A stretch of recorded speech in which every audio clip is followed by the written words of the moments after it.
Cthulhu photographer, and welcome.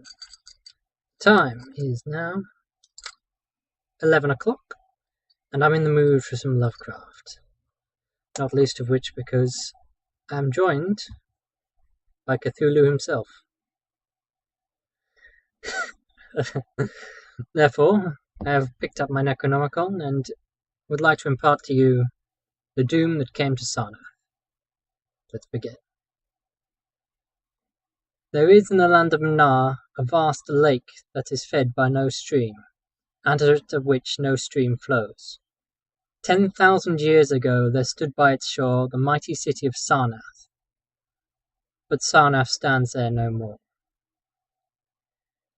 It is told that in the immemorial years, when the world was young, before ever the men of Sarnath came to the land of Mnar, another city stood beside the lake, the grey stone city of Ib, which is old as the lake itself, and peopled with beings not pleasing to behold. Very odd and ugly were these beings, as indeed were most beings when the world was yet inchoate and rudely fashioned. It is written on the brick cylinders of Cthulhu that the beings of Ib are in hue as green as the lake and the mist that rise above it, that they had bulging eyes, pouting, flabby lips, and curious ears, and were without voice. It is also written that they descended one night from the moon in the mist, they and the vast still lake and great stone city of Ib. However this may be, it is certain that they worshipped a sea-green stone idol, chiselled in the likeness of Bokrug, the great water lizard, before which they danced horribly when the moon was gibbous, and it is written that in the papyrus of Eonek that they one day discovered fire and thereafter kindled flames on many ceremonial occasions. But not much is written of these beings, because they lived in very ancient times, and man was young, and know but little of the very ancient living things. After many eons men came to the land of Mnar, dark shepherd folk with their fleecy flocks, who built Thra, Eonek, and Cthulhu on the winding river A, and certain tribes, more hardy than the rest, pushed on to the border of the lake and built Sarnath at a spot where precious metals were found in the earth. Not far from the great grey city of Ib did the wandering tribes lay their first stones of Sarnath, and at the beings of Ib they marvelled greatly. But with their marvelling was mixed hate, for they thought it not meet that beings of such aspect should walk about the world of men at dusk, nor did they like the strange sculptures upon the grey monoliths of Ib, for these sculptures lingered so late in the world, even until the coming of men none can tell, unless it was because the land of Mnar was very still and remote from most other lands, both waking and of dream. As the men of Sarnath beheld more of the beings of Ib, their hate grew, and it was not less because they found the beings weak and soft as jelly to the touch of stones and arrows. So one day the young warriors, slingers and spearmen and bowmen, marched up against Ib and slew all the inhabitants thereof, pushing the queer bodies into the lake with long spears, because they did not wish to touch them, and because they did not like the grey sculptured monoliths of Ib, they cast these also into the lake, wondering about the greatness of the labour however the stones were brought from afar, as it must have been, since there is naught like them in the land of Mnar, or in the lands adjacent. Thus of the very ancient city of Ib was nothing spared, save the sea-green stone idol chiselled in the likeness of Bokrug, the water lizard. This the young warriors took back with them as a symbol of conquest over the old gods and beings of Ib, and as a sign of leadership in Mnar. But on the night after it was set up in the temple, a terrible thing must have happened, for weird lights were seen over the lake, and in the morning the people found the idol gone and the high priest, Tarn-Ish, lying dead, as from some fear unspeakable, and before he died, Taran-Ish had scrawled upon the altar of chrysolite, with coarsely shaky strokes, the sign of doom. After Taran Ish, there were many high priests in Sarnath, but never was the seen green idol stone found. And many centuries came and went, wherein Sarnath prospered exceedingly, so that only priests and old women remembered that Taran Ish had scrawled upon the altar of chrysolite. Betwixt Sarnath and the city of Iranek rose a caravan route, and the precious metals from this earth were exchanged for other metals, and rare cloths, and jewels, and books, and tools for artificers, and all things of luxury that are known to the people who dwell along the winding river A and beyond. So Sarnath waxed mighty and learned and beautiful, and sent forth conquering armies to subdue the neighbouring cities. And in time there sate upon a throne in Sarnath the king of all the land of Manar, and of many lands adjacent. The wonder of the world and the pride of all mankind was Sarnath the Magnificent. Of polished desert-quarried marble were its walls, in height 300 cubits, and in breadth 75, so that chariots might pass each other as men drove them along the top. For full 500 stadia did they run, being open only on the side toward the lake where the green stone sea wall kept back the waves that rose oddly once a year at the festival of the destroying Bib. In Sarnath were 50 streets from the lake to the gates of the caravans, and 50 more intersecting them. With onyx were they paved, save those whereon the horses and camels and elephants trod, which were paved with granite, and the gates of Sarnath were as many as the landward ends of the streets, each of bronze and flanked by figures of lions and elephants carven from stone no longer known among men.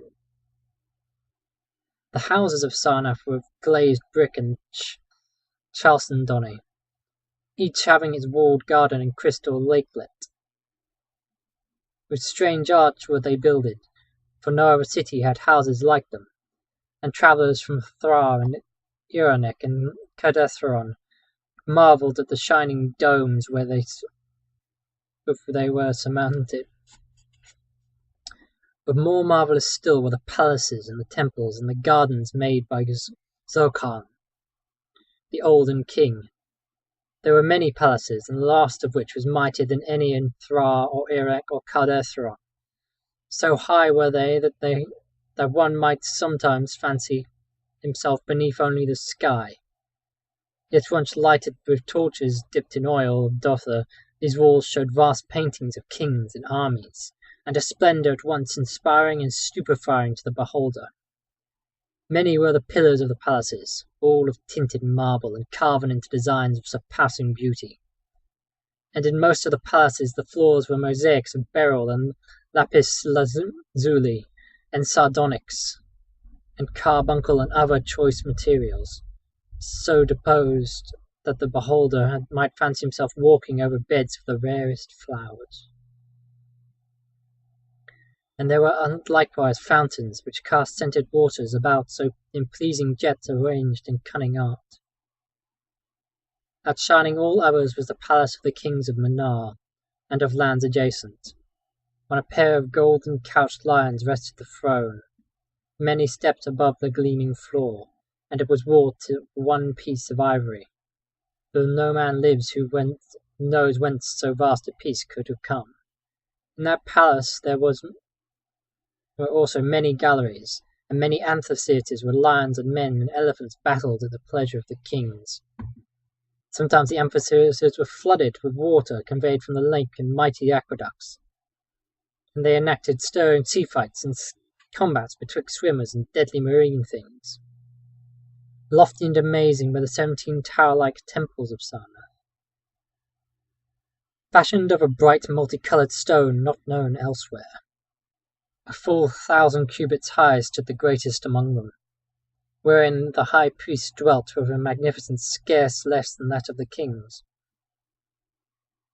On the ground were halls so vast and splendid that those of the palaces were gathered throngs to worship Zor-Kala and Tamash and Lobot, the chief gods of Sarnath, whose incense enveloped shrines were as the throne of monarchs. Not like the icons of the other gods, but those of Zor-Kala, Tamash, and Lobon. For so close to life were they that one might swear the graceful bearded gods themselves sate on the ivory thrones, and by unending steps of zircon was a tower chamber, wherefrom the high priest looked out over the city and the plains and the lake by day, and at the cryptic moon and significant stars and planets, and their reflections in the lake at night. Here was done that very secret and ancient rite of detestation of Bokrug, the water lizard, and there rested the altar of chrysolite which bore the doom scroll of Taran Ish. Wonderful, likewise, were the gardens made by Zokar and the Olden King. In the centre of Sarnath they lay, covering a great space and encircled by a high wall, and they were surmounted by a mighty dome of glass, through which the sun shone and the moon and the planets it was clear, and from which were hung fulgent images of the sun and moon and stars and planets when it was not clear. In summer the gardens were cooled with fresh odorous breezes skilfully wafted by fans, and in winter they were heated with concealed fires, so that these gardens were always spring. There ran little streams of bright pebbles, dividing means of green and gardens of many hues, and spanning by a multitude of bridges. Many were the waterfalls in their courses, and many were the lilied lakelets into which they expanded. Over the streams and lakelets rode white swans, whilst the music of rare birds chimed in with the melody of the waters. In ordered terraces rose the green banks, adorned here and there with bowers of vines and sweet blossoms, and seats and benches of marble and porphyry. And there were many small shrines and temples where one might rest and pray to small gods. Each year there was celebrated in Sarnath the feast of the destroying of Ib, and at which time wine, song, dancing, and merriment of every kind abounded. Great honours were then paid to the shades of those who had annihilated the old beings, and the memory of these beings and of their elder gods were derided by dancers and lunatics, crowned with roses from the gardens of Zokar, and the kings would look out over the lake and curse the bones of the dead that lay beneath it. At first the high priest liked not these festivals, for there had descended amongst them queer tales of how green-skinned Ekon had vanished, and how Tarnath Ish had died with fear and left a warning. And they said that from their high tower they sometimes saw lights beneath the waters of the lake. But as many years passed without calamity, even the priests laughed and cursed and joined in the orgies of the feasters. Indeed, had they not themselves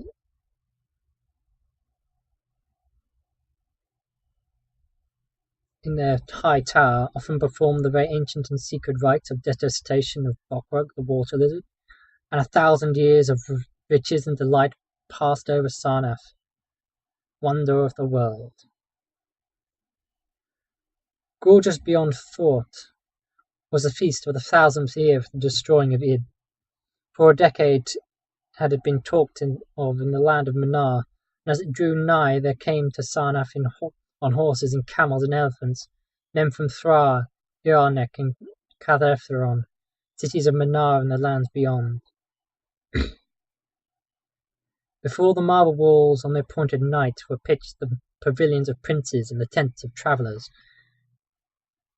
And within the banquet hall reclined Nargis Hai, the king, drunken with ancient wine from the vaults of conquered Panoth, and surrounded by feasting nobles and hurrying slaves.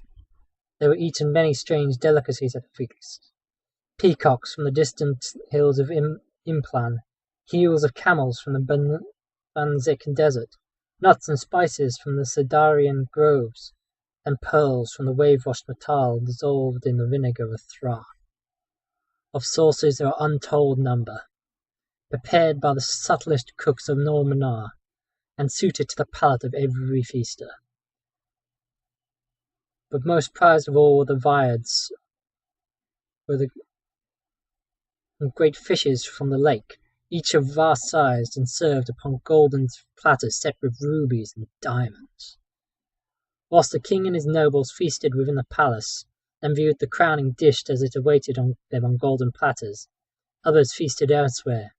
In the tower of the great temple the priests held revels, and in pavilions without the walls the princes of neighbouring lands made merry. And it was the high priest Nai-Ka who first saw the shadows that descended from the gibbous moon into the lake, and the dampled green mists that rose from the lake to meet the moon, and to shroud in a sinister haze the towers and domes of fated Sarnath. Thereafter those in the towers and without the walls beheld strange lights on the water, and saw that the grey rock of Akuroin, which was wont to rear high above its near the shore, was almost submerged. And fear grew vaguely yet swiftly, so that the princes of Iranek and of far Rokholm took down and folded their tents and pavilions and departed, though they scarce knew the reason for their departing. Then, close to the hour of midnight, all the bronze gates of Sarnath burst open, and emptied forth a frenzied throng that blackened the plain, so that all the visiting princes and travellers fled away in fright. From the faces of this throng were writ the madness born of horror unendurable, and on their tongues were the words so terrible that no hearer paused for proof. Men whose eyes were wild with fear shrieked aloud at the sight within the king's banquet hall, where through the windows were seen no longer the forms of Nargis Hay and his nobles and slaves, but a horde of indescribable green voiceless things with bulging eyes, pouting flabby lips, and curious ears. Things which danced horribly, bearing in their paws golden platters set with rubies and diamonds, and containing uncouth flames. And the princes and travellers, as they fled from the doomed city of Sarnath on horses and camels and elephants, looked again upon the mist-begetting lake, and saw the grey rock of Akatoin was quite submerged, though all the land of Manar and the adjacent spread the tales of those who had fled from Sarnath. The caravan sought that accursed city, and it was precious metals no more, and it was long ere any travellers went thither, and even then only the brave and adventurous young men of yellow hair and blue eyes, who are no kin to the men of Manar. These men indeed went to the lake to view Sarnath, but though they found the vast, still lake itself, and the grey rock Akuroin, which rears high above it near the shore, they beheld not the wonder of the world and pride of all mankind, where once had risen walls of 300 cubits and towers yet higher.